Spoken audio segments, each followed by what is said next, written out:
আসসালামু আলাইকুম প্রিয় শিক্ষার্থী বন্ধুরা, আজ আমরা নবম দশম শ্রেণীর উচ্চতর গণিত বইয়ের 9.1-এর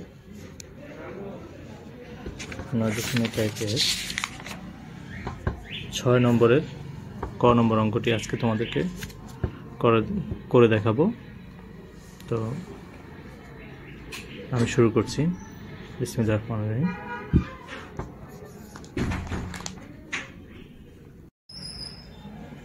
এখন শুরু করছি আমরা অঙ্কটি। এখন আগে বই থেকে আমরা অঙ্কটি উঠে নিচ্ছি। প্রথমে লিখতে হবে দেওয়া আছে দিয়ে তুললাম। তোমরা সবাই তুলে ফেলো।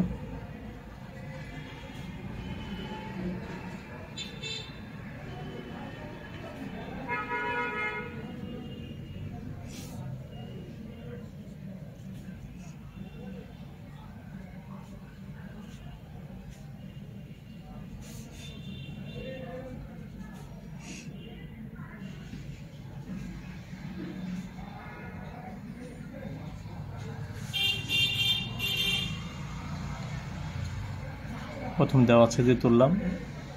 এখন লেফট হ্যান্ড সাইড দিয়ে আমরা লিখব বাম পক্ষটা x to the four power q minus r, y to the four power r minus p,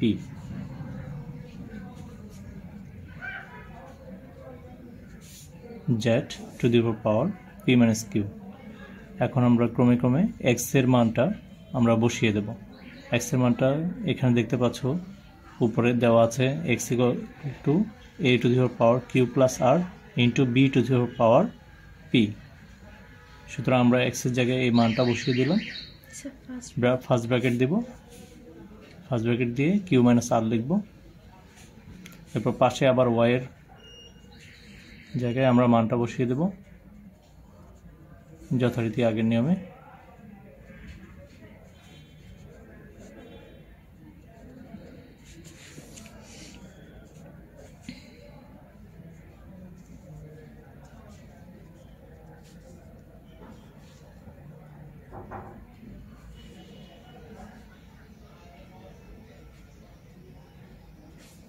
মানগুলো বসিয়ে নিলাম। এখন আমরা পাওয়ারগুলো একে অন্যের সাথে অর্থাৎ কিউ প্লাস আর এর সাথে কিউ মাইনাস আর কে আমরা গুণ করে দেব। এরপর বি এর সাথে পি আছে, B to the power P, P এর সাথে আবার কিউ মাইনাস আর কে গুণ করে দিলাম। ঠিক একইভাবে A to the power R plus P into R minus P, এরপর B to the power Q, B to the power Q,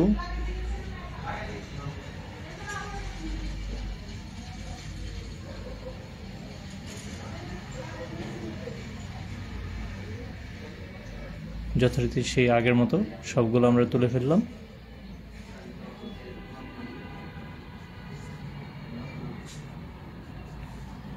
এবার আমাদের পাওয়ারগুলো সবগুলো গুণের পালা।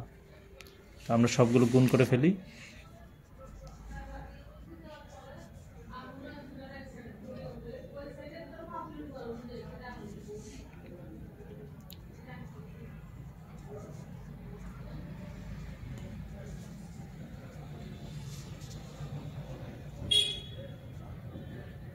দেখতে পাচ্ছ তোমরা যে Q plus R into Q minus R এটার গুণ সম্পর্ক হয় হচ্ছে Q square minus R square. এরপরে আবার B to the power P into Q minus R, B এর সাথে বি এর টু দি পাওয়ারের পি এর সাথে আমরা কিউ মাইনাস আর কে গুণ করে ফেলবো। পি কিউ ইন মাইনাস হচ্ছে পি আর। এভাবে যথারীতি সবগুলোকেই আমরা গুণ করে ফেলবো, সবগুলো পদকে আমরা গুণ করে ফেলবো। এখন গুণফলগুলোর মধ্য থেকে আমাদেরকে দেখতে হবে যেগুলো শুধুমাত্র বেজ এ আছে, সেই এ সবগুলো এ বেজ থেকে আমরা একটা মাত্র বেজ এ নিব। এবং পাওয়ারগুলোর যেহেতু বেজগুলো এ, সবগুলো বেজ এ এর গুণ সম্পর্ক, সুতরাং তোমরা জানো যে পাওয়ারগুলোর অবশ্যই যোগ সম্পর্ক হবে। তো আমরা যোগ করে ফেললাম। এখন আমরা বি এর পাওয়ারগুলো আবার একইভাবে আমরা যোগ করে ফেলব।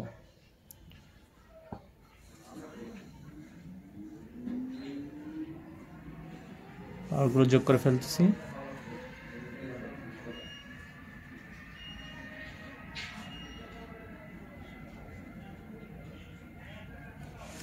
এখন আমরা একে একে সবগুলো কেটে দেব। Plus Q square minus Q square plus P square minus P square plus R square minus P square. এভাবে আমরা plus P Q minus P Q plus P R minus P R plus Q R minus Q R কেটে দিলাম। এরপর এখান থেকে A to the power 0 B to the power 0। আমরা জানি যে বেজের পাওয়ার 0 হলে সেটার রেজাল্ট হয় 1 এবং বি টু দি পাওয়ার 0 সেটার রেজাল্টও 1। তো সুতরাং তোমরা দেখতে পাচ্ছ equal to right hand side হয়ে যাবে। এটা একে একে গুণ করলে তো জানো তোমরা 1 হয়, সুতরাং এটা হচ্ছে 1 হচ্ছে রাইট হ্যান্ড সাইড, অতএব লেফট হ্যান্ড সাইড সমান রাইট হ্যান্ড সাইড। এ হচ্ছে আমাদের, তো যেহেতু এখানে দেখাতে বলছে প্রশ্নতে, তাই আমরা শোড লিখব। তো আজকে এতটুকুই। খোদা হাফেজ, আসসালামু আলাইকুম। তোমরা অবশ্যই আমার চ্যানেলটিকে সাবস্ক্রাইব করবে এবং বেশি বেশি লাইক দেবে এবং ভিডিওতে বেশি বেশি কমেন্ট করবে।